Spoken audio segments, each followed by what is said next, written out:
bad, and then there's getting flexed out when you're going up against Patrick Mahomes, Travis Kelce, and potentially Taylor Swift bad. And that's where we currently stand. I know it's been a while since you and I spoke, Pat, but it's gone downhill quick. And the more it's happened, I'll be honest with you, I'm not totally like mad, not mad about it, but not totally upset by it, if that makes any sense. Yeah, you know what? It's ugly. It's real ugly. Everything about what the Patriots are doing right now is ugly. 2-9. Just terrible. First team since them, 30 years ago, to lose back-to-back games while only giving up 10 points. And you know what? They've given up 62 in the last 4 games, Mm-hmm. and they're 0-4. I mean, it's unimaginable to play that terrible of offense and just not win over and over and over again. And so, um, obviously it seems to be that Mac Jones is getting the bench and Bailey Zappe's getting the start. And at least from what practice reps look like, Malik Cunningham is going to be the backup quarterback. Now, I know he's not technically on the roster, but you don't have to bring him up to the roster to have him be the backup. He can play on a practice squad elevation. What can't happen is Mac Jones can't be the inactive third quarterback. So you either have to have three quarterbacks active for the game, right? All counting towards your 46, or Mac Jones has to be just a straight up inactive if Malik Cunningham were to be the backup quarterback. Again, unless you were to say, cut someone off the regular roster and sign Malik Cunningham to the roster. Again, you'd have to do that. But you have plenty of practice squad elevations for him. They've only elevated once. So if you wanted him to be the backup quarterback, you could, and you could just sit Mac Jones down and just say, it's time for a change. I don't think it's gonna look any better with Bailey Zappi, but you just you have to do something. And this is, look at what the Jets did, right? Zach Wilson stinks. He Yep. stinks.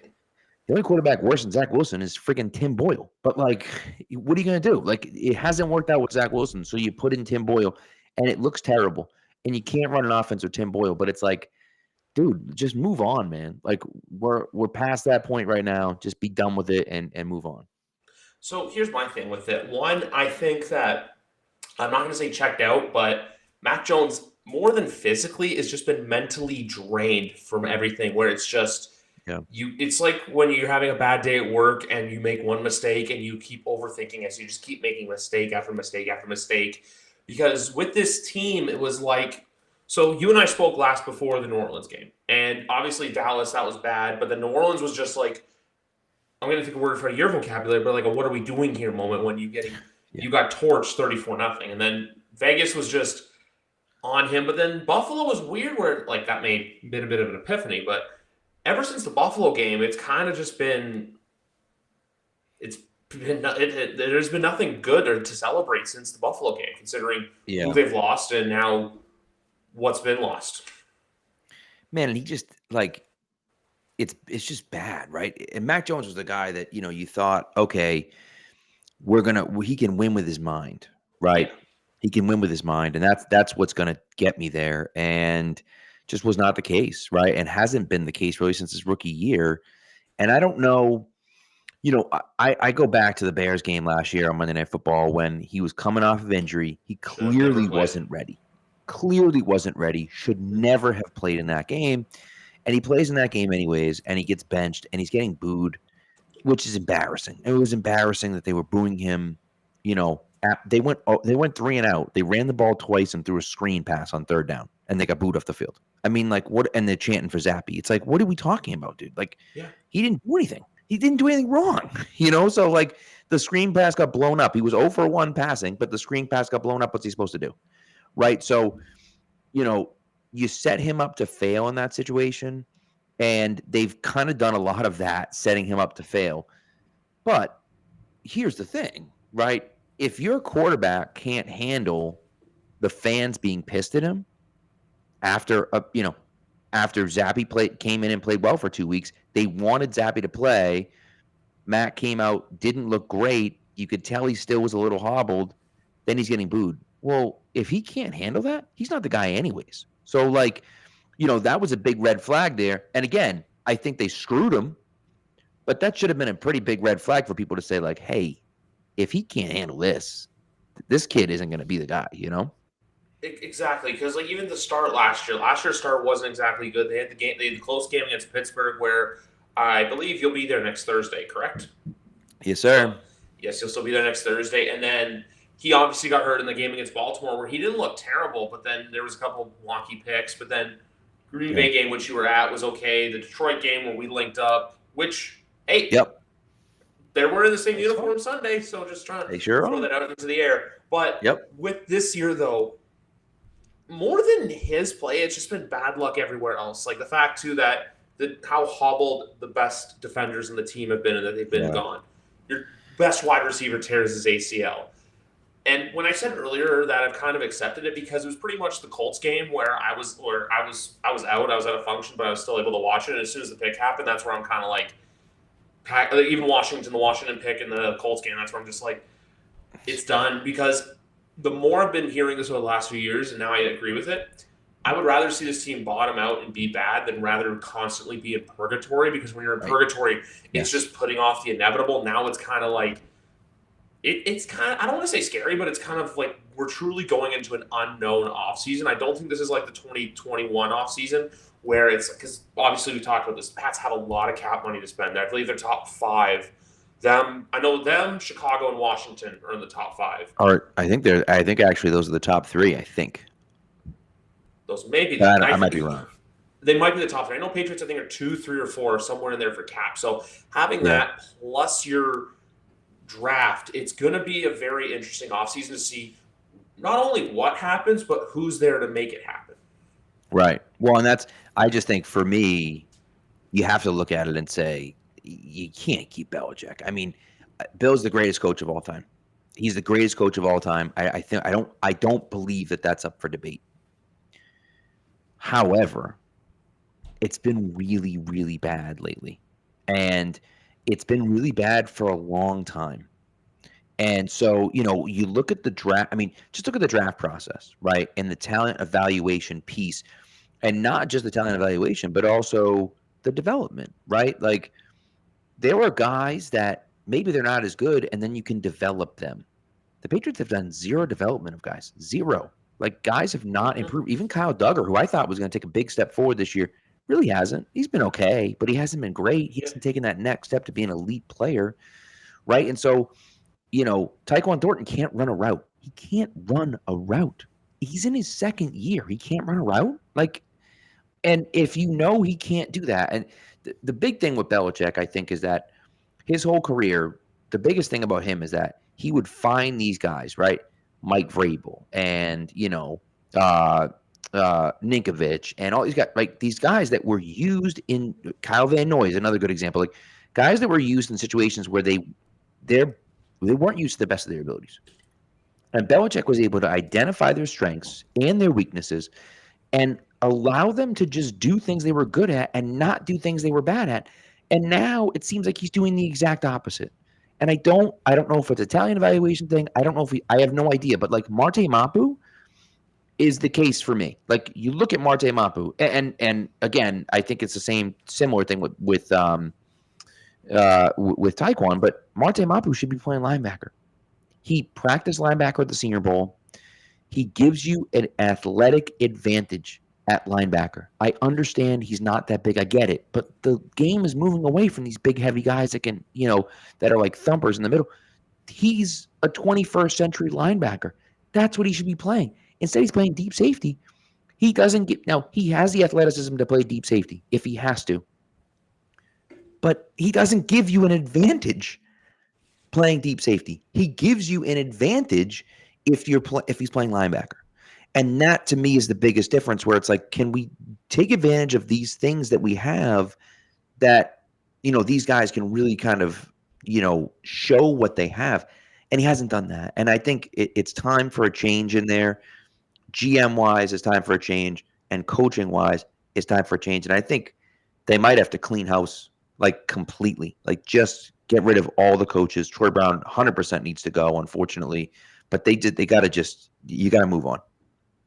I think it's also too, all the Belichickian guys are the ones that should kind of go. Where it's like, I don't know what you do with the boys, but I feel like the boys just kind of going to follow dad.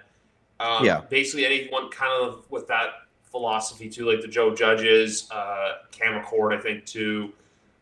The only ones you could potentially, I don't even know who you potentially look at keeping, like if a Gerard Mayo's in there or not. But then when I look at this team too, there's only, when you say you use people that are they're good skill sets, there's only two players that I can think of that are in that like Belichickian model mode, Yeah. and that's Jelani Tavai and Jabril Peppers. Besides those two guys, who else has he really done? And the only other point I want to make is I know everyone keeps saying how they've whiffed on offensive weapons.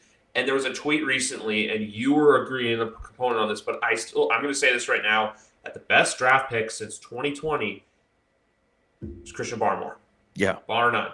Yeah. Because someone said too, it's like, oh, they could have had Amon-Ra St. Brown, they could have had this. It's like, no. Belichick traded up for a reason to go with Christian Barmore. That's something I feel like a lot of outside football minds kind of ignore. Yeah. Well, I agree with that one, right? The one that he whiffed on was Ronnie Perkins, right? And Ronnie Perkins, who I liked, was a PFF darling. That's the one where succeed so bad. I know. I was like, this kid, he was the only guy with a 90. He was the only down lineman or the only front seven guy with a 90, with a grade above 90 against the run and against the pass. And he can't even get on the field. So I don't understand that one. But that's a situation where, yeah, they should have drafted Amon-Ra St. Brown. Right? Like, obviously, And so it's just, some of those things are difficult because what Bill has done is ignored the positions in the draft, right? You draft a wide receiver in the first round in 2019, but like you draft the wrong wide receiver. Like, you can't miss. We're watching DK Metcalf put on a show tonight against the Cowboys. And N'Keal Harry, just got cut by this year got cut by his second team. So, it becomes a situation like that where you sit there and say, man, how did you pick N'Keal Harry over DK Metcalf? If you wanted a big body guy that could go up and get the ball, how could you ever think N'Keal Harry would be better at that than DK Metcalf? Now, never mind the speed. Forget about the speed. N'Keal Harry couldn't run a route. Neither DK. Do you want to say DK Metcalf can't run a route? Fine. Neither can N'Keal Harry. So, what are we talking about?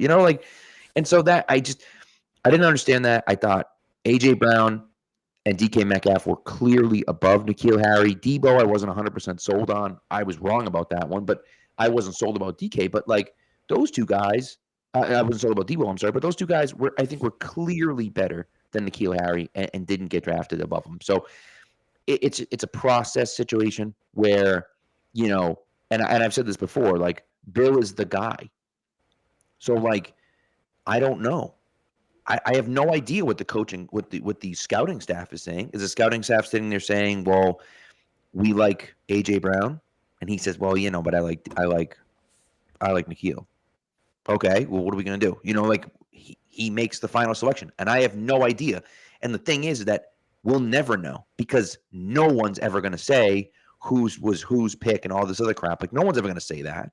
And so we don't know what's going to happen, right? And we don't know what the situation was. But I think at a certain point, we have to look at it and say, everything's got to change because it just hasn't been good enough. And again, the last rookie you signed to a second contract was Daron Harmon, who got drafted in 2013. That's the last player that you drafted. I'm sorry, inside the top 3 rounds. That you drafted inside the top 3 rounds that have gotten a second contract. And again, the last few years, obviously, those guys haven't been up for second contracts yet. But and you think Christian Barmore is going to get one. It's possible Ramondre Stevenson will get one, although I don't know about that, but maybe. And so so there are some guys that you're like, hey, we're finally starting to hit on some guys, but yeah, it hasn't been good enough, obviously. Even this year too, even Keon White hasn't been all what we thought he was going to be. Yeah, there's a lot of players out there where it's kind of it's time for a change. And the one thing before, because it's not a game, but it's just a thing I want to run through. But it's going to be interesting too, because obviously I haven't talked about this on the podcast since it's been announced. But obviously February 16th we get the Apple documentary on the dynasty, so it's going to be very interesting to see how much information truly, oh good Lord, how much information we truly find out from that. The Florida Gator one, everyone was expecting mischief and mayhem, and it was very watered down and a fluff piece for Urban. I gotta wonder what that documentary series is going to tell us. Certainly could be the same thing, right? Could be the exact same thing. Where and I hope it isn't. I hope they get into some of the nitty gritty stuff and they're able to kind of go, but everyone's got to agree to it.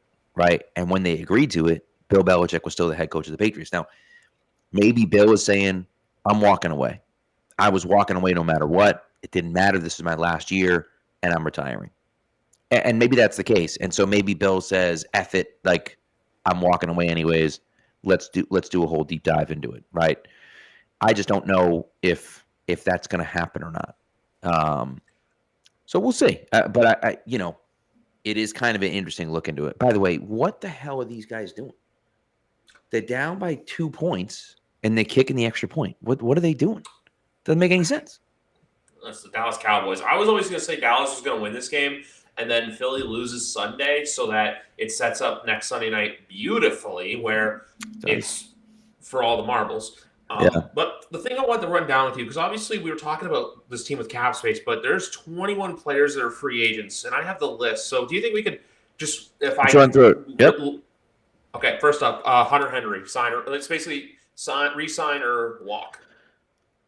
I would like to see Hunter Henry back. It just depends on what the contract looks like. I don't think anyone's going to pay him anything significant, and you don't have a tight end on the roster, so you got to sign someone. I mean, maybe Farrell Brown, but I don't want him as my number one tight end. I would say keep Hunter Henry, obviously assuming it's a small deal. Same. Trent Brown. So this is an interesting one, and I've been not on team Trent Brown for quite a few years at this point now. I'm annoyed with him. I just think whatever. But here's what I'll say about Trent Brown, and this is where I've started to change my tune a little bit. As I start doing finding out the mock drafts, right, and taking a look at what's there at the top of the draft. Obviously, two really, really good, right, tackles. For those of you that don't know out there, Joe Alt from Notre Dame and Olu Fashanu from Penn State. Two really, really good tackles right there at the top of the draft. Really good players. There's also Caleb Williams, Drake May, and Marvin Harrison Jr. Those guys are really good, right? And so the thing is this, right? If I'm the Patriots, I have two pretty good tackles right now. Now, Trent Brown is, a top 10 tackle according to PFF. And I know that's PFF, whatever, but still, by some metrics, he's a top 10 tackle in the NFL. He's been pretty good when he's been healthy. Hasn't always been healthy, but he's been pretty good when he's been healthy. So my thing is that what if you sign Trent Brown and Mike Onwenu, who's on this list too, you sign Trent Brown and Mike Onwenu, and you bring them back as your tackles. And now you don't have to spend a first-round pick on a tackle. You can spend a first-round pick on Caleb Williams or Drake May or Marvin Harrison Jr. if you end up in the top 3, right? So that's what I would be looking at if I'm the Patriots, because you have those guys on your roster already. You know who they are. You know what types of players they are. Now, I also understand it could be a new regime. It could be new everyone. But they're still good players, right? And so I might like to keep those guys around instead of, we don't have a quarterback, right? We don't have a quarterback. If we end up with the number 2 pick in the draft, we can draft a quarterback at number 2 instead of drafting, an offensive tackle. So that's kind of where I'm at. And then relying on a second round left tackle to start for you? I don't like that idea. And so, listen, sign Trent Brown to a 2-year, maybe a 3-year deal, right? And go from there, and so again, will they do it? I don't know, but that's what I would lean towards doing. And that's kind of, I've changed my tune on that as I've started looking at the draft and thinking about what will they do in the draft. I think it just makes sense to keep both those guys around. By the way, I looked up, so this is on Sport Track. Hunter Henry market value is about 2 years, $15 million contract. Yeah. I'd be shocked if he got that much. Shocked. That's just what they're saying. No, I know, and maybe he will, but I'd just be surprised if he was making $7.5 million. He hasn't done anything this year. He's been, mediocre at best in the run game. Hasn't really been super effective in the passing game. Now, no one's been effective in the passing game, so it's not really fair to Hunter Henry to say that. But still, I think you can get him for a 2-year, 10. I don't think it's far off. 2 for 10, maybe 2 for 12, maybe. But I wouldn't go much further than that, and I don't think you're going to need to. Yeah, because that's even the thing too with that. I don't think there's going to be a huge market out there for him. And then the next guy is the same thing, but it's Kendrick Bourne. He'll be coming off the torn ACL, but ultimately he's the kind of glue guy I think this locker room needs Yep. because ever since he's gotten there, you see more behind the scenes from this team than you ever have before, where he's always posting, he's always vibrant, he's bringing the vibes, he's +2, he's a good football player. I was honestly, out of any injury we've had this year, that one broke my heart the most just because he was playing so well and on a rebound year. So he's a player, honestly, I would bring him back. I think, you know what, just sign him to a cheap deal, let him do his rehab. Because that's the other thing, too, about it. Is he going to want to go to a new team, or who's going to want to give him money coming off of a significant injury like that? Yeah. Nah, listen, I couldn't agree more. Couldn't agree more. And I think, too, the injury helps the Patriots' cause here because he's going to get less of a contract than he would have because he's coming off the ACL injury. And so you're able to give him a smaller deal than you would have had to before. By the way, Deron Bland with another interception. Didn't return this one for touchdown, but another interception to get the Cowboys back. He's been getting cooked all night, but he has. You know what? He's Trayvon Diggs. People don't want to admit it. He's Trayvon Diggs. That's who he is. Mm-hmm. Right? They're the same player. And Trayvon Diggs, like everyone loved for that 1 year, and then people kind of figured it out, and he hasn't been that good since. And, you know, he's fine. He's a good player, but he relies on those man-to-man, taking chances, and sometimes you're going to get burned when you do that if you do it enough. And, you know, in this case, he's been getting burned all night, but you can get burned all night, and then you turn around and make a play like that, and so now your team's back in it. So, but the Trent Brown, the Kendrick Bourne stuff for me, I think he, for me, on the field, number one, and in the locker room, number two, I think that's a guy you want to have on your roster. One other take about the draft, actually. So 2 weeks ago, Kyrie Thompson was take in my head, and I agree with it. I don't want to say there's a multiverse about this, but I think there's a real possibility that this happens. I don't know if it will, though. But Marvin Harrison Jr. being the first overall pick in the draft in April. I think if Arizona gets the pick, I think that's where I think they would be the team to do it. It could happen. Here's the thing, right? I love Marvin Harrison Jr. I get it, right? And like, so Bob Knight died recently, and you know, they were talking about, you know, Bobby Knight, and when Portland called them in the 86 draft, 84 draft, I think it was, right? They call him in the 84 draft and they go, hey, look, who should we draft at number 2? Hakeem's going number 1. Who should we draft at number 2? And he says Michael Jordan. And they say, well, we need a center. And he goes, yeah, play Michael Jordan at center. It doesn't matter. Like, draft Michael Jordan. You know what I mean? And so that's kind of how I feel about Marvin Harrison Jr. He is the best player in the draft, in my opinion. He's 6'4", by the way. Like, he's freaking huge, which is insane because he's so slick and so smooth and so fast that you don't realize that. But he's also 6'4". He's a big dude. Here's the thing. Football is not basketball, right? You can have a great receiver. And it don't mean crap if the guy can't get him the ball, right? And so I think, although I understand, and I think that makes sense, I do think ultimately if you're Arizona, okay, and you have the number 1 overall pick, somehow, let's just say it happens, somehow you get the number 1 overall pick. You have Kyler, you don't want to trade Kyler, you really can't trade Kyler. I mean, I guess you could, but you'd be hamstringing yourself cap space, right? So fine. You're not going to draft a quarterback. Well, why don't you just trade that number 1 overall pick? Look at how much Chicago got for that number 1 overall pick, right? And so, and again, maybe you will, maybe you won't. I don't know. But like, and then I would even say trade all those picks and then do what Miami did when Jalen Waddle was out there. They moved back from 3 to 12 and they traded a first-round pick to get back to 6 to draft Jalen Waddle. Do the same thing. Move back from 1 to 5 or whatever, or 1 to 6, and then trade a future first-round pick to move up to 3 and take Marvin Harrison Jr. Like, I don't mind doing that. I just feel like drafting him number 1 overall is just like, you don't understand. You can't draft a quarterback if you don't have a wide receiver. You can't draft a wide receiver if you don't have a quarterback, in my opinion, right? And that's just my opinion. Caleb Williams, to me, looks like the real deal. He looks like the real deal. It looks like if you have the number 1 overall pick and you don't take Caleb Williams, you're going to look really stupid later on down. Now, listen, that might blow up in my face, and I know a lot of people feel that way. That might blow up in a lot of people's faces. And we might be sitting here in 4 years talking about Caleb Williams is the biggest bust we've ever seen and so on and so forth, and it didn't work out and this and that. But, like, the way he plays is incredible. And it reminds you of Patrick Mahomes, the way he plays. And so you can't help but get excited when you see a guy be able to create out of structure and have the arm talent that he has. You just like, man, if you get the number 1 overall pick and you're not taking Caleb Williams or Drake May, if you love Drake May, I just feel like it's hard to justify, in my opinion. You just don't want that tone. You don't want to be the Tony Mandrich team of 2024. That's literally what it is. Yep. You don't want to be in that because that's what this draft is.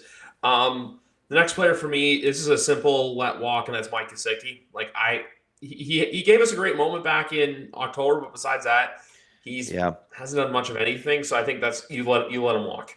So the interesting thing about Gesicki is that I do think that he has some stuff that it's just not being used very well. But then again, I believe that. But then I also look at it and say, well, yeah, but they said the same thing in Miami for years, and they could never really get the full potential out of him either in Miami. So, like, are you ever actually going to get that full potential out of him? I just don't know. So it could just be a Mike Gesicki problem, and he's just not as good as people think he is, you know? And I think that might be as simple as that, you know? Exactly. And then up next, Jalen Mills. That's a tough one. I probably would let Jalen Mills walk. I guess it depends on, you know, who else they're able to retain. But Jalen Mills to me is fine, but he's not a game-breaking player. And CeeDee Lamb just dropped a 4th down pass right in his friggin' hands, dude. But he's not a great game-breaking player to me, you know. And so I like him. He's a good player, but ultimately it is what it is. And I think it's one of those ones where if you let him walk, it's fine. If you keep him, you're keeping him on a short money deal because you like him in the locker room and you like what he can give you from time to time, but you really haven't seen him on the field much this year. So I just feel like it's unlikely he'll be back. And then Zeke. I mean, no. I mean, I don't know why. Like, why are you re-signing Zeke?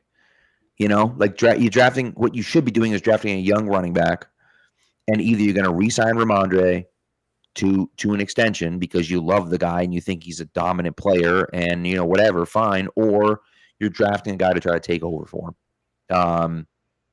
Zeke just doesn't. I mean, he's fine. Zeke is fine. He's a good player, but he's replaceable. You can get that guy. Look at Zach Moss out in Indy. Like, you can get that guy off of waivers, you know, that no one wants. And so I like him. I think he's been a good leader in the locker room from all accounts. It sounds like that, but like, I'm not tripping over myself to re-sign him. The next player on this list is I don't even want to comment on it because I feel like it's the end of his playing days, and that's everyone's favorite special teamer, Matthew Slater. I feel like this is his swans. It's very disappointing that he's going out with this kind of season. Yeah, you just feel like he won't be back. I mean, I don't know. He could be. The guy's still insanely athletic. It's ridiculous, but you find it hard to believe that he's going to be back next year. That's just it. You just find it hard to believe. Yeah. And I feel like if this next player comes back in Miles Bryant, you're going to blow a gasket. So there's that. You know what? Honestly, I'll tell you, I've come around on Miles Bryant because I have, and here's why I've come around on Miles Bryant. Not because he's good, because he's not, but like the guy works his tail off, man, and he's prepared, and he can only do what he can do. Right? He's been put in some real crappy situations. I mean, you talk about a team putting a guy in a crap situation. Miles Bryant had to play way too much last year. Way too much. He was playing out of position. He was playing in spots where he should have never been playing. And when you get him one-on-one against guys, of course he's going to get smoked because he's Miles Bryant. He's not that good. But if he's your 4th or 5th corner, well, like, he's not that bad. You know, he's not great, but he's a good depth piece who at least is going to be in the right spot. Like, he's reliable enough that he's going to be in the right position. And that, to me, is enough where I can sit there and say, okay, he's deserving of at least, you know, a contract just to say, like, hey, we like what you bring to the team. We like what you bring to the locker room. You know, we can bring him back. Now, with a new coaching staff, maybe not. But he's a guy that, you know, I hated for a long time. simply because he was just. And I realized that I just hate him because he's out of position. It's not his fault. He's just not that good, And so if he's your fifth corner, fine. Kyle Duggar? Yeah, you got to resign. I mean, you have to. You've built this defense as that like hybrid, like amoeba defense, right? Where it's like the Celtics did this positionless basketball. You're doing positionless defense. Kyle Duggar is the poster child for that. You have to re-sign him at this point. You have to. Like, what are we doing? Like you don't have a choice. I think, in my opinion, there's a few guys you don't have a choice on. He's one of them. You have to bring him back. It's literally as simple as that. He's one of the guys that he can be you can do a cornerstone of a defense with Christian Barmore, Jabril Peppers, and Kyle Duggar. You can kind of have those three guys be, the new. I'm not going to say to the caliber, but like what we saw throughout the years from like Vince Wilfork, Dante Hightower, Devin McCourty, not from a playing standpoint, because all three of those guys were pillars to championships, right? Except for Vince, unfortunately, but. You need those for leadership perspectives, because I say this: you're only as good as as the leadership you have off the field as you are on the field. So that's a big dynamic with all this. And then a fun one here is Josh Uche, who I think is gone, but it's like I believe last time it was you, McGarvin, and I, where he literally said he's going to go to a team that uses him right, and it's going to be one of those. Why didn't you do that with him when you realize, hey, if you let Josh Uche get after the quarterback, he wreaks havoc? Who? Josh Uche. Who's that? Ooh. I haven't seen him in, I don't know, month and a half. Guy's disappeared. And I don't listen, we could talk about, get after the quarterback and this. They've asked him to get after the quarterback. Can't do it. If you put two guys on him, he's toast. He hasn't done anything. He's created zero pressure. The guy, honestly, he was angling for a big contract, and he's looked awful. And so to me, it's like, man, I'm sorry, dude. Like, I don't want anything to do with that guy. And maybe he will put up numbers. But to me, when Judon went out, he disappeared. As soon as there was no one else to look at on the other side, and he was the main guy, see you later. He was done. Toast. And so, and look, again, maybe they're putting him in positions that and I don't know. I haven't looked into the tape deep enough to really see it. But I haven't seen him around the ball at all. I haven't seen him doing anything. I haven't seen him. And I know he's battled injury a little bit here and there, right? But, like, the guy, I mean, you're talking about shelling out, probably, if you're talking about a legit edge rusher, $10 to $15 million at least a year, there's no chance I'm paying him that. No chance. Nope. And so, so he walks, and, yeah, maybe he'll be an all right player somewhere else, but I don't know. He's never going to be that guy that's like, oh my God, we have to really worry about this guy. I don't think so, at least not from what I've seen this year. That's it. And the last player is Michael Wenu. There's a lot of other players, but those are like the ones of significant consequence. But I'll say this was the best part so far with this offensive line that struggled, which I feel like center's going to have to get addressed in the offseason, because I think David Andrews, I can see him retiring at the end of the year. But the right side of the line is solid with So and Onwenu. So and Douglas have been the two best rookies this year. Oh yeah. I'm ignoring Gonzo for obvious reasons, because he only played like three and change games, but So and Douglas have been the two best draft picks this year so far. For sure. And City So is a guy they drafted to be a tackle, right? And they started him out a tackle, and they played him a tackle. And this is where you deserve, like, so of course, I shit all over the Patriots coaching staff, right, at the beginning of the podcast. But now this is where you got to give them credit, because they finally figured out, maybe we should put Mike Onwenu at right tackle. And City So is really good at guard. Let's just put him at guard. Let's see what happens. And so I think actually it happened because Onwenu was hurt, and so they didn't have a choice. They had to put So at guard, and they were like, wow, he looks pretty good. And then when Onwenu came back, they said, So's kind of coming into his own at right guard. Let's leave him at right guard. And then we can bump Onwenu at right tackle. And Onwenu's looked fantastic at right tackle. And So looks really good at right guard, right? And so it hasn't been all perfect, obviously. But I think you found something there with those two, right? And so for me, yeah, I think that's great. And I think just for the love of God, don't mess with that. You have Mike Onwenu. He's playing really well at right tackle.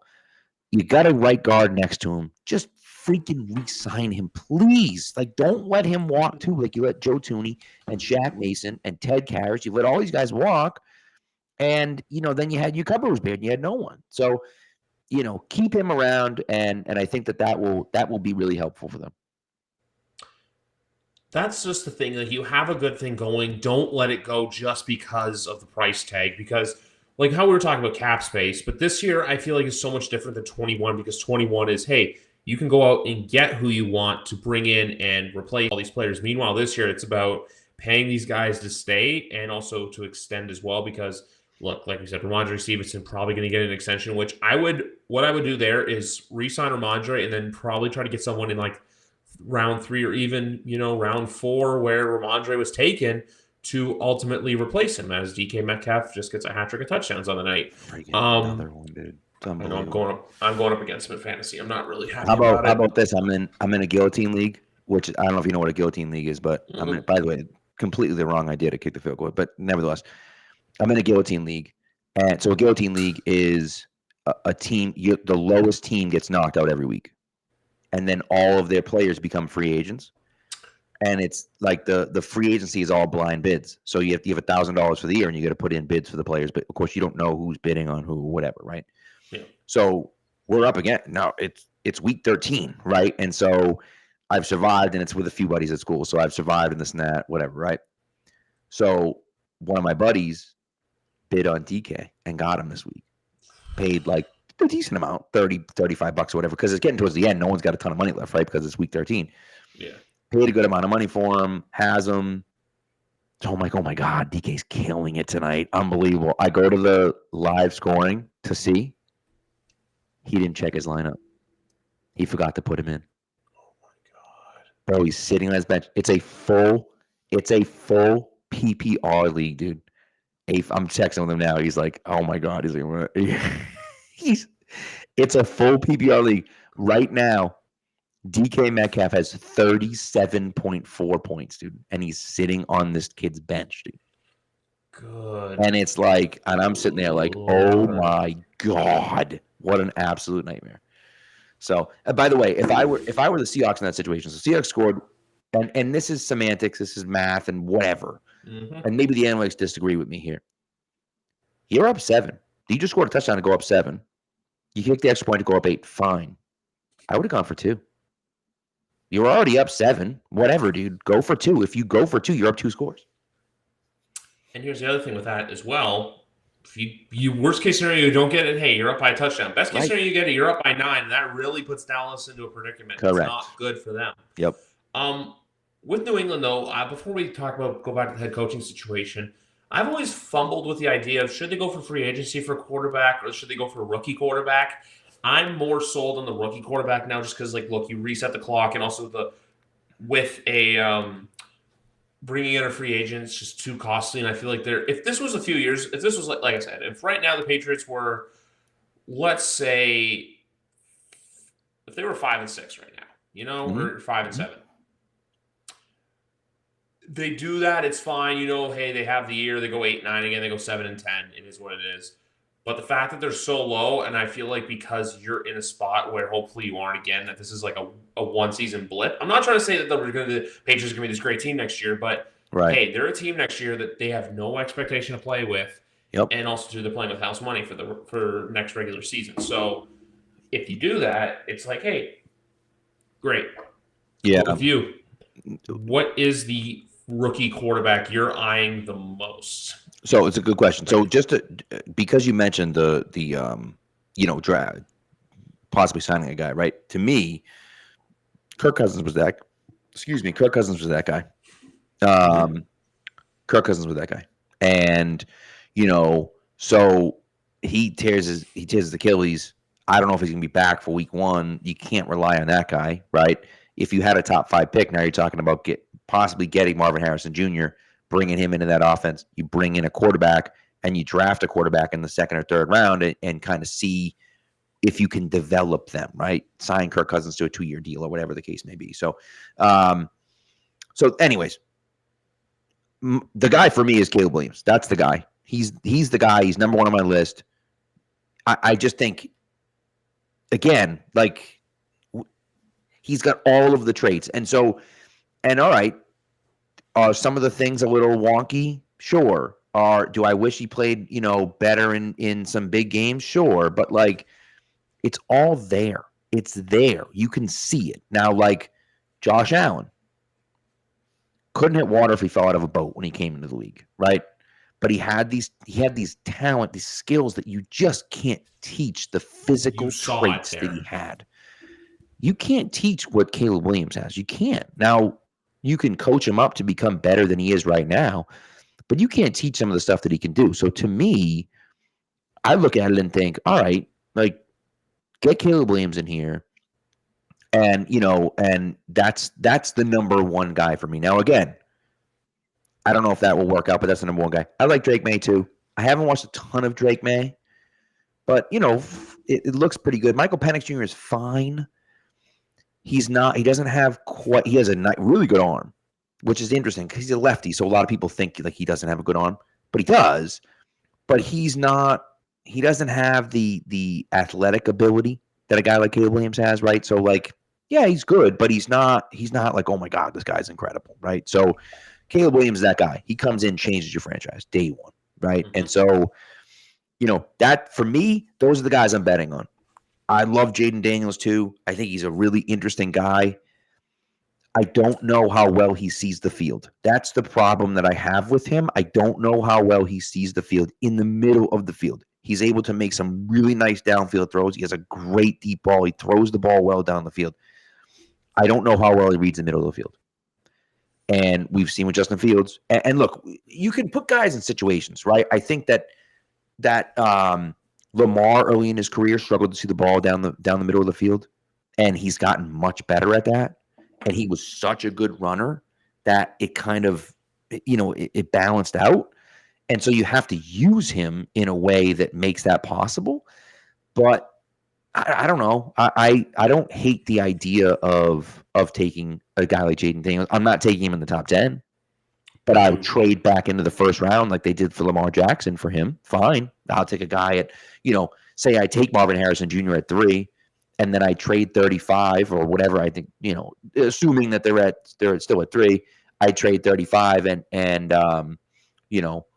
go from there. Fine. I don't have a problem with that. And I draft him at, 29 or 27 or whatever, but I'm not taking him in the top 10. But it really, to me, it's Caleb Williams. And then there's a bunch of other guys, but to me, that's the number one guy on the list. Like, for example, Bo Nix, I'm not touching with a 10-foot pole. No. I'm not touching Bo Nix with a 10-foot pole.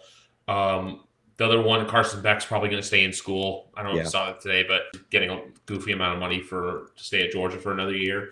My other thing is, look, Drake May has the talents, but it's kind of that, like, Bo Nix and Drake May kind of land in that, like, weird, they could be a Daniel Jones territory where you don't know exactly what you're going to get.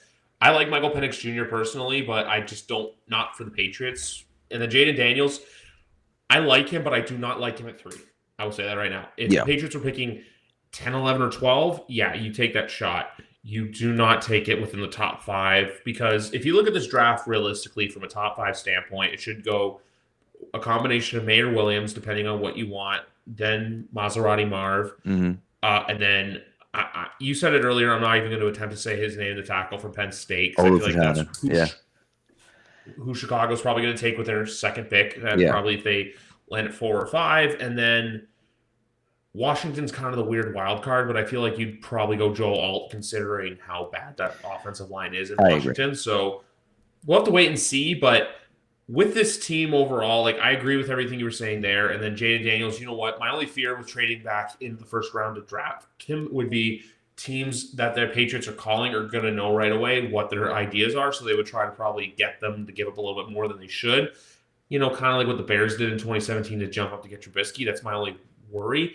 But at the same time, too, if, I don't know, David Tepper gives us 33 to go get Bill Belichick, then it's a bit of a different story. So we'll have to wait and see ultimately what happens there.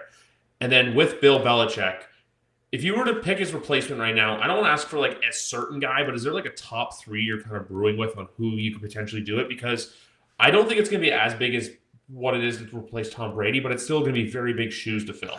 Oh yeah, yeah. There are guys. So, by the way, one guy I forgot to mention was Shador Sanders. Love Shador. Huge, huge, huge, huge Shador Sanders fan. But I just don't think he's coming out this year. I just don't think. I don't think his dad's going to let him walk when he's probably going to be a second round pick at best. And so, maybe they'll say, "Oh, you could be a top 10 pick," but I don't think Shador is going to get up to that level. So I think he probably stays in school one more year. He's got Travis Hunter there at Colorado for one more year. So you stay for one more year, you come out and you try to make yourself a top 5 to 10 pick next year when you have an offensive line and you can get some more guys in or whatever. So, but exactly. As far as replacing Belichick, what I don't want is a cast off. What I don't want is a retread. I don't want a guy. Don't give me someone that's been a head coach in the NFL before. I don't friggin' care. I don't want one of those guys. I don't need him. I don't want him. I think it's stupid. Don't give me one of those guys. Right? Friggin' Frank Reich, who got hired in Carolina. Like, what are you doing? That's stupid. So, to me, it's a guy like Ben Johnson. Right? It's give me a forward-thinking offensive coordinator, or give me a forward-thinking defensive coordinator if you want, right? DeMeco Ryans is killing it right now in Houston because he's a forward thinker. He brought in a good offensive coordinator with him, and they're running the team that they want to run. I think that's a good idea. Bring in a guy that is unproven.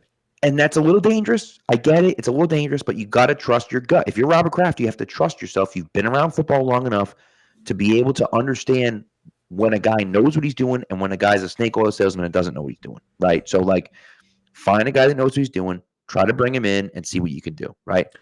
You could end up with Matt Eberflus, which obviously wouldn't be ideal. You could end up with DeMeco Ryans, right? So, to me, the guy is Ben Johnson, but I don't know if, there's already been smoke that Carolina wants Ben Johnson. And, he then has, I don't know how he feels about Bryce Young, right? So, does he love Bryce Young as his quarterback? And if he doesn't, then he doesn't want to go there, right? If you're the Patriots and you somehow get into the number 1 pick, which I think is possible, I think that, Carolina now they get the interim bump if you somehow pull off 2 wins at Carolina. And you have the strength of schedule right now over Arizona. If you don't win another game, you're drafting number 2, right? The only reason the Patriots are number 3 right now is because they've played less games. So they have less losses, right? So Arizona hasn't had a bye yet. Right, exactly. And so if you don't win another game and Carolina wins 2, you get the number 1 pick in the draft, right? And so if you get the number 1 pick in the draft, all of a sudden now the coach that walks in gets to take whoever he wants. Hey, take the quarterback of the future. You're tied to that guy. So you have a few years to develop this guy after you draft him, right?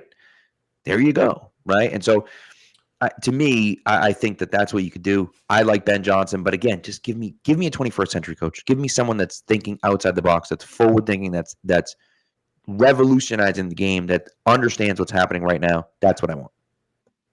I know Matt Eberflus has come under a lot of criticism as head coach, but what he's done with that Chicago Bears defense is next to remarkable. He's done very, very well with the Bears defensively recently. But no, I don't want a rehash head coach either. Like someone where it's like, oh, it's a second chance. He's coming in, kind of like what we saw, when the Giants tried to make Pat Shurmur work, where we all knew it wasn't going to work, or what was the other one? Vance Joseph. No, Vance Joseph was never head coach. How there's certain guys. The other guy that comes to mind for me is Bobby Slowick down in Houston right now, but I don't know if they're going to give him up. But it makes sense. Slowick makes sense because, they just hired DeMeco Ryans.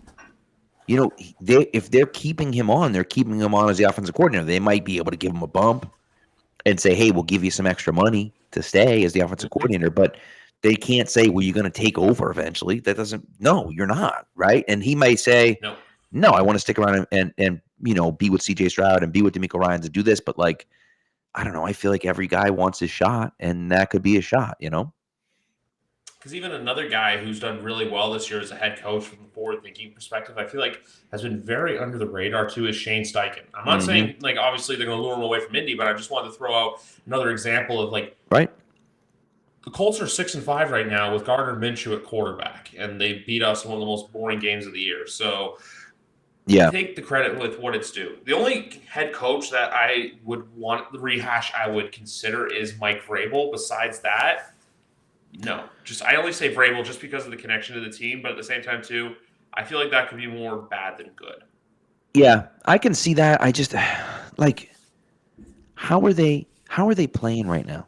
They're not playing that great right now. They're playing okay, but they're not playing that great right now. I don't know if I'm sold on the idea of Mike Vrabel being the head coach here. I like Vrabel a lot, but I don't know. And then you got to give up something to get him. I don't love that idea. But I get it. But I don't love the idea. Mine is in the world if he's fired more than in the world. And that I can if see. If he's fired, fine, right? I can see that. But right, if you're trying to get him away from Tennessee or something like that, I just no. This is in a he gets fired from the Tennessee Titans world, not a trade to get him. Because it's like Belichick, I still think that he's not getting fired or mutual parting ways. It's going to be what happened with Sean Payton, where look, he's walking away from the team, but at the same time, too, the Patriots are going to have to get something to give him up. Yeah. That's what I think is going to happen there. I agree. Unless he wants to retire. That's the other thing, too. He very well could just walk off into the sunset. Obviously, he wants to break Shula, but at the end of the day, what team out there would realistically give him the chance to break Shula? Maybe LA besides that, because Washington, if they were to trade for him, I can't see it. Carolina, honestly, who knows? I doubt he would want to work for David Tepper because I know all owners have their micromanaging that they kind of do, but David Tepper's the one that's really out there. And I'm sorry, but him blatantly shouting fuck outside of the locker room was a cry for attention. That's not him being mad. That was, oh, someone's going to hear me and I'm going to get attention. And this is going to be like that. That was just him being. I just, and maybe he sits down with David Tepper and says, look, sure, you want me to be your coach? I'll be your coach. If you get in my way, I'm walking. You get in my way and I'm walking. And you can friggin' take, you traded a first-round pick or whatever you traded for me. I don't care. I'm walking away. I also don't know if Carolina will do it only because they don't have any draft picks. They get no draft picks, right? They traded their first-round pick this year. They traded their second-round pick next year. They don't have any picks to trade, right? I mean, I guess you could trade your first-round pick next year, but now you're talking about you've traded you have drafted a young quarterback, right? And you've traded, 2024 and 2025 first-round picks, and you've also traded a 2025 second-round pick, and now you get no talent around your young quarterback. That's not a good idea, Here's my other thing with it, too, is just I only say it mainly joking because I know how stubborn David Tepper is as an owner because of everything that obviously has gone on this week, which we don't have to get into details on. But right. I think Washington, by the way, I think Washington makes a ton of sense because new owner, they want to make a splash. It's an old franchise, right? Like it would be a cool place for him to work. They're going to change the logo. They're going to change the name. They're going to do all that crap. Like, I think that would be close to Annapolis where he grew up. Like, to me, that makes the most sense. And they have draft picks that they can trade. So, like, you're probably not getting their first round pick in 2024, but you probably get their, I wouldn't be surprised to get their first round pick in 2025. And now the Patriots can say, okay, we'll see how maybe they're good and who knows, but whatever, you're getting a first round pick. You're not getting a top 5 pick for any coach. I don't care. Like, you're not getting a top 5 pick. And so, but you get a 2025 first round pick from them. And I say, okay, fine. Yep. Okay. Let's do that. And he can go off to Washington and hopefully be successful and break Shula's record and kind of go from there. I think Kraft wanted to keep him and he wanted him to break the record here. It's just not, you need a fresh start. You need a fresh start here. And I don't see how Bill Belichick can be the head coach here next year. It's headed for divorce, and it's only going to get uglier before it gets better. Agreed. With this team, though, I already look like with this team. Like, I know a lot of teams have short-term outlooks, but for the Patriots, And I'll say this too: I'd rather be a Pats fan right now than a Bills fan, where you're supposed to be the cream of the crop and you're Unbelievable. 500 at So the beginning of it's December. glorious. 100% is. But with this team long term, I look at them where it's like 24. Even if you're still picking in the top 15 of the draft.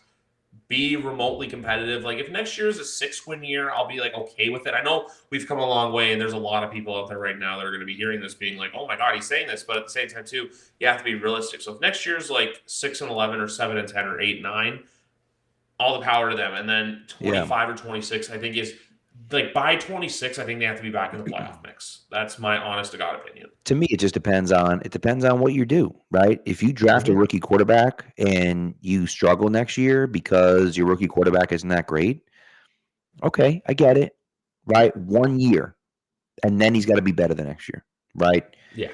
The thing is that this defense is still performing well, and all of their players are hurt, right? They're all hurt, and so like the fact that they're still doing well with all those guys hurt. I mean, when Christian Gonzalez comes back healthy and Matthew Judon, who I can only assume will be back next year. So when Matthew Judon and Christian Gonzalez and Christian Barmore and when all these guys are playing together on defense, and Kyle Duggar and whatever, right? All these guys. That's a top 10 defense in the NFL, right? There's still a fringe top 10 defense in the NFL, which is crazy, right? So that's the thing for me where I look at it and just say, all right, and that was my argument this year, was get me a mediocre offense, a competent offense, and we're going to win a decent amount of games, right? Again, they've allowed 62 points in the last 4 weeks. 62. And they haven't won a single friggin' game. And so you're talking about giving up an average of 15 points a game and not winning. And so that becomes a situation where you say, Jesus Christ, like with a halfway decent offense, they'd be now they're not going to make the playoffs, but they'd be in the playoff picture, right? On the fringe of the playoff picture with a mediocre offense. Their offense is just so bad that you can't even compete with it. And so they're not that far off. They're really not, which is crazy to say, but they're really not that far off from being an okay team. I'm not talking about competing for a championship. I'm talking about being an okay team. They're not that far off from doing that. And so if you get the guy and you hit on a few picks this year, that changes your outlook. And now you look at it and say, okay, now we can compete in 2 years and really compete for, maybe the AFC East and maybe more, Because with this team right now, and also I'll say this right now, for the long-term outlook, I like the Patriots a lot better than I like the Jets, because I know everyone's like, oh, the Jets this. I'm sorry, but the Jets have virtually handicapped themselves to a quarterback that I don't know why he would play. I don't know why he would play. I know he's practicing and all this stuff, but I just don't know why he would play. And then Buffalo, we don't know what the hell's going on there. I think this year's a write-off for them, and that's another team where I'll say this. I don't know what to think, because he just signed a contract extension this offseason, but then the fans seem fed up with Sean McDermott. Yeah. So it's this weird, like, rock and a hard place where it's like, you got us here, but at the same time, too, it's you got to bring in someone with that killer instinct, and it seems like McDermott lacks it. Yeah, they just haven't. They haven't done it. Yeah. And then Miami is just, I don't know if Miami's success is going to be like if they're going to be a 5 to 10 year dynasty. I feel like they'll be a 5 to 10 year like very competitive team, always in that playoff mix, but we don't know what's going to happen there. And then if New England can be a shell of what Jacksonville has become, so say if the year they drafted Trevor Lawrence, they weren't good. Obviously, that was coaching. But if by like 25 or 26, hey, they catch lightning in a bottle and they start winning some games that they don't expect to win, and it's holy crap, look at them. Mm-hmm. That's where it's okay. Like, I look at 24 as a year where I'm like, okay, 23, I'm going to enjoy every game left, because obviously once football is gone, it's gone for a very long time. Right. 24 is please be tolerable. Right. Give me 17 games where I'm not going to either laugh or 100% use medical assistance to get myself through it. Yes, I admit that on air. And then 25 is, hey, try to be competitive and, play with the big dogs of the NFL. Right. But I mean, I think it's a good plan, right? You that's what you want, right? Give yourself a few years. Let's see if you can, let's see what you can do and how competitive you can be. And I look, it's not.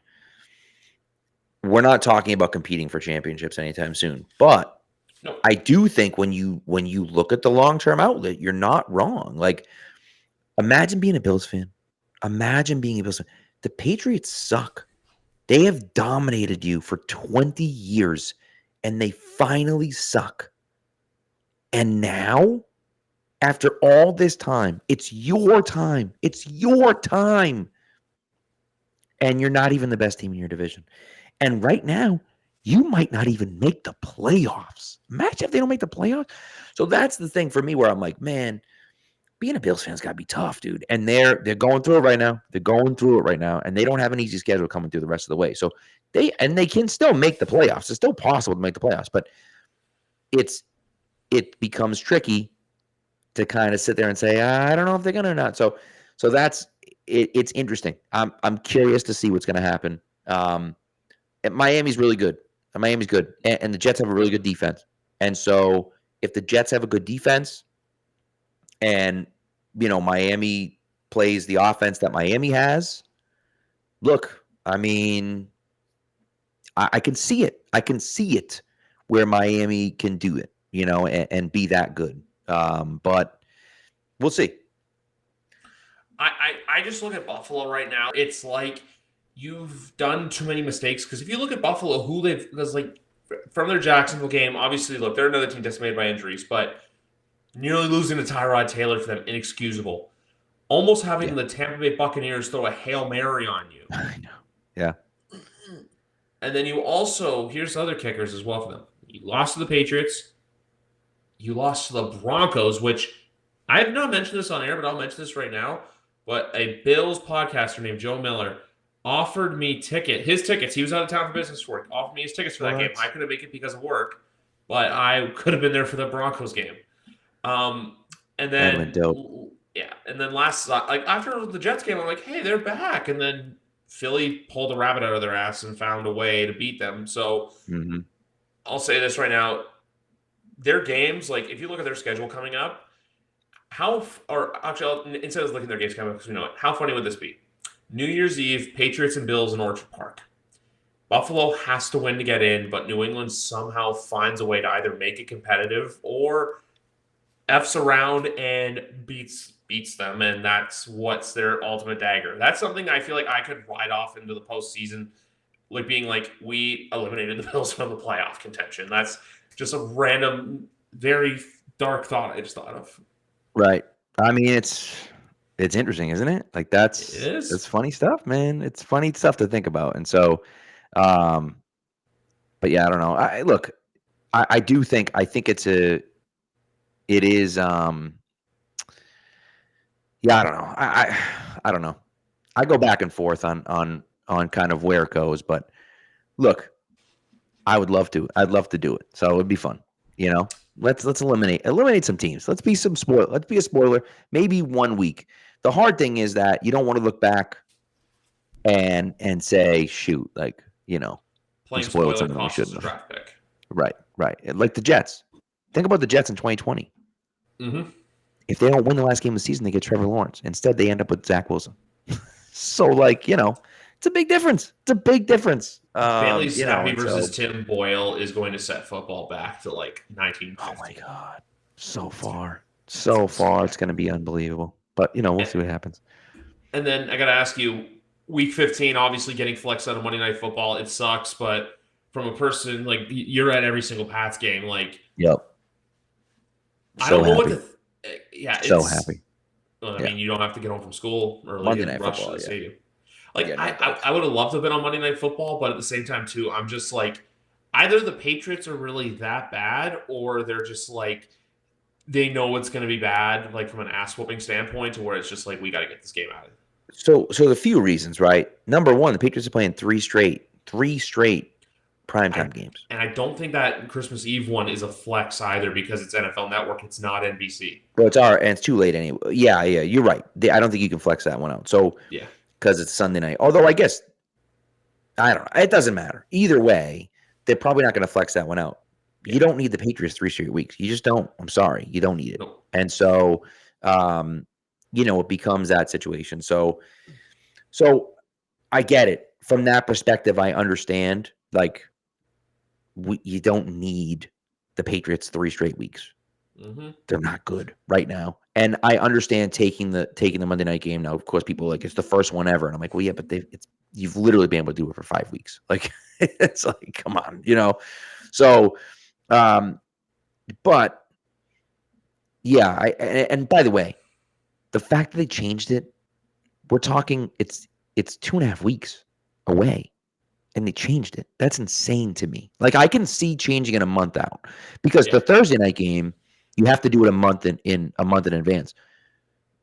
This one is like 2 weeks, which is insanity. I mean, there was a guy, I've already seen someone on Twitter. A guy's like, I paid $900 for my trip. I was going to fly in. I was flying in Sunday morning, and I'm flying out Tuesday morning. And now what? I'm just going to lose all my money. Mm-hmm. And I guess theoretically, maybe you can change your flight or whatever the case may be. Maybe he can work some things around. But either way, it's like, dude, there are people that are trying to go to this game that are coming in on Sunday, and now the game's at 1:00. Even if they had played at 4:00 on Sunday, just make it a 4:00 game on Sunday. Because if you had done that, if someone's coming in on Sunday morning, they can still make the 4:00 game on Sunday. 1:00 game is impossible to make. I was shocked that they didn't make it 4:25. I don't know what the big matchup is that week. Obviously, they announced the slate for that Saturday night, which I'll say this right now: that Detroit-Denver game is going to be a fun one to watch on that Saturday night, Week 15. But I'm gonna look it up right now just because I want to see if there's any Okay, so there's only one matchup Week 15 in the 4:25 slot. I think this is why, and that is Buffalo and Dallas. That's going to have the premier slot on, I assume, Fox, but that's the game that's kind of I get it now. But no, with one Steelers Colts, it looks like, is playing. So what you have is you have on the Sunday. I've been on the Sunday. Yeah. So you have Cowboys Bills. Oh, that's Thursday. That's Saturday. I'm sorry. You got Cowboys Bills, Commanders Rams, 49ers Cardinals. So I get it, but like, give us.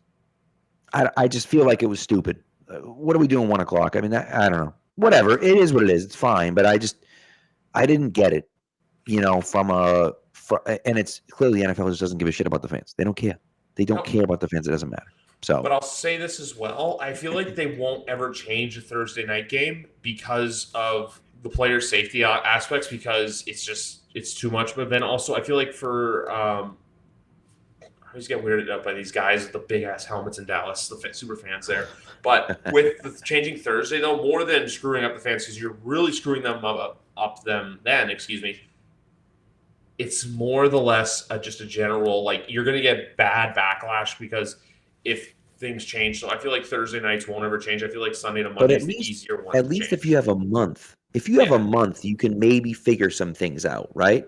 But like, if you're talking about 2 weeks, like, it's 2 weeks away. Some people can't do anything in 2 weeks. So, it is what it is. So it's silly.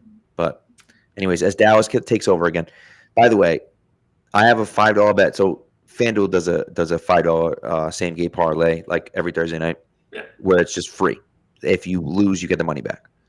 So I have this like ridiculous one. It was like, it was Jake Ferguson touchdown, just happened. CeeDee Lamb touchdown, over 40.5. Dak Prescott over 10.5 rushing yards, and Cowboys minus 3.5.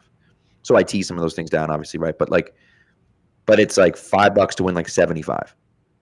And so far, all of them have hit except Cowboys minus 3.5. And I'm like, well, now the Cowboys taking over up 3. They don't need to score any points. So I'm like, God damn it. I'm like, just get in a field goal range or something. Like, or like have Pollard break off a long run or something. So I also, in that guillotine league that I was telling you about, I went back and forth about tight end, and I dropped Jake Ferguson today and picked up Evan Ingram. And Jake Ferguson, 6 for 77 and a touchdown. So not ideal, not the way you wanted to start. I do have Dak, who's got almost 30 points, so at least I have that going for me.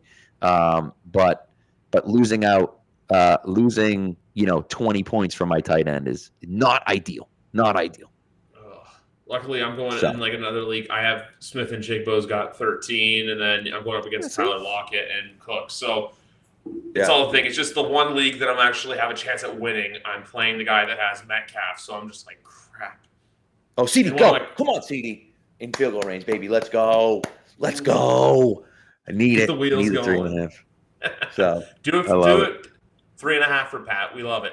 But The you know problem what? is, though, now it's a 2-minute warning, so they don't even have to kick a field. Well, I guess they could kick a field goal. You're not going to just go for it on 4th down. You could just Yeah. kneel the ball out and then kick the field goal and go up 6.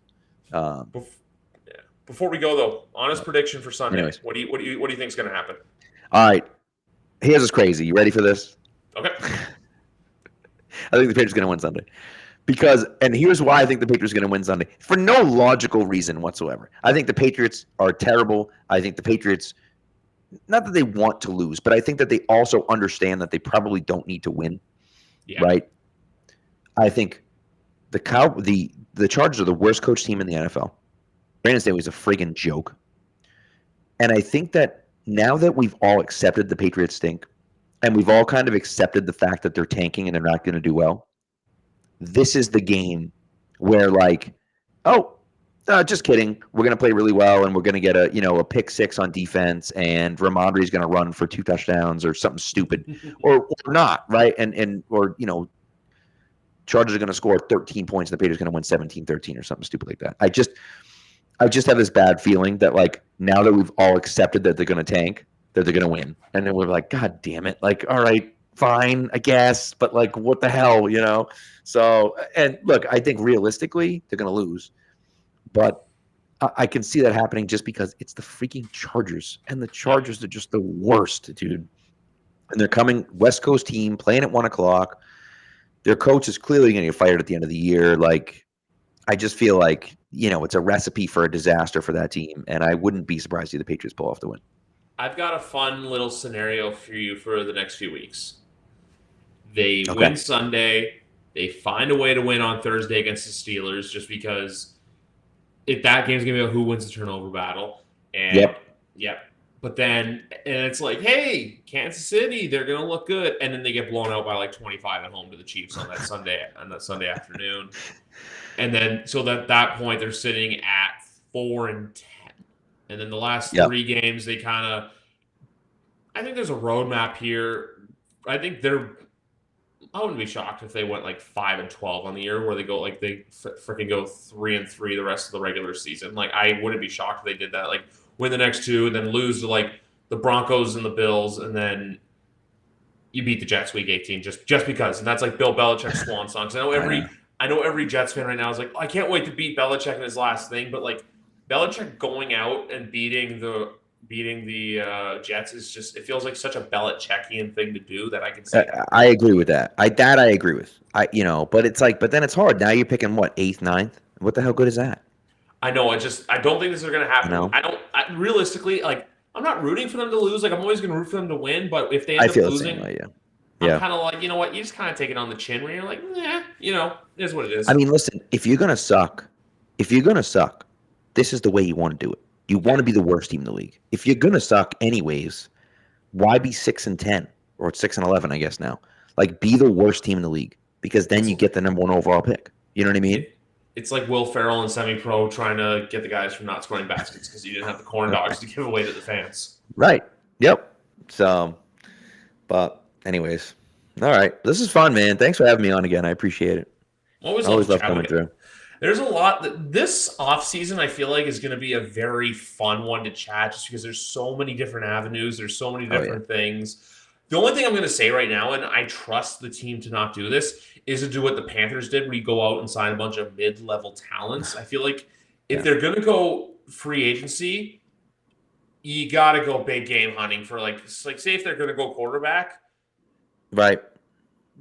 Go get T. Higgins in free agency. Go get I know he's older. Go get Mike Evans in free agency. Go get those guys that are going to make plays for you. And I only say T. Higgins. I know it's but T. Higgins is good. I'm yes. But then the other big name is Gabe Davis, and I don't want Gabe Davis as a wide receiver. I agree. Gabe Davis is a wide receiver too on a very good team, but he's not let the Atlanta Falcons pay Gabe Davis, or the Bears pay Gabe Davis. Couldn't agree more. Amount of money. Could not agree more. But with the T. Higgins thing, I'm looking at it. They've paid Joe Mixon, they paid Joe Burrow. Jamar Chase is not going to be cheap. So I don't see how T. Higgins is back there. I don't see how he is, but I don't know. We'll see. here's a very fun one that they could try to do. But the Dallas Cowboys this year have a very fun predicament. I don't know if you know about this. Dak Prescott's cap hit's like $60 million this coming season. Yeah, it's big. They've got a defensive player who's going to want $30 million. True. They've also got a wide receiver that's going to want a very hefty price tag as well. Yep. True. I doubt it happens, but I'm just saying CeeDee Lamb's going to want his money. And I don't think the Dallas Cowboys are going to give it to him. Yeah, you're probably right. Unless Dak finagles things, but we'll have to wait and see. But you know what? This has been episode 265. For all the Patriot fans out there, guys, we're with you and we will be with you. And people still ask me, you still cheer for that team? And I say two things. One, it's because for years where got overthrown. For years with this team, I've always been told, are you going to be there once Brady leaves? And I'm sticking to my word. But I also say this too. You're in your fan stripes cheering for a bad team. Think about how easy it is to cheer for a perennial winner. We've experienced it for years. You get your stripes cheering for the bad team. When your team is bad, baby. When you have to wake up and watch games every Sunday. I'm eating a slice of humble pie right now. You know what? But it is what it is. So that's that. Love it. I love it. That's totally true. Listen, we have it so well. You have no idea, people. No idea. Not Dallas. There are people that are in their 30s that are Lions fans that have never seen a playoff victory ever in their lifetime. So, I know things are really bad right now. I couldn't agree more. They're terrible. But, come on, people. It's going to be all right. There are 6 banners, and hopefully one day, we don't know when, but hopefully one day there's number 7 hanging in for the Raptors Gillette Stadium. It'd be awfully nice, wouldn't it? Be awfully nice. Would be. But anyway, guys, for Pat, Lane, and myself, take care. Enjoy your night. And as always, go Pats.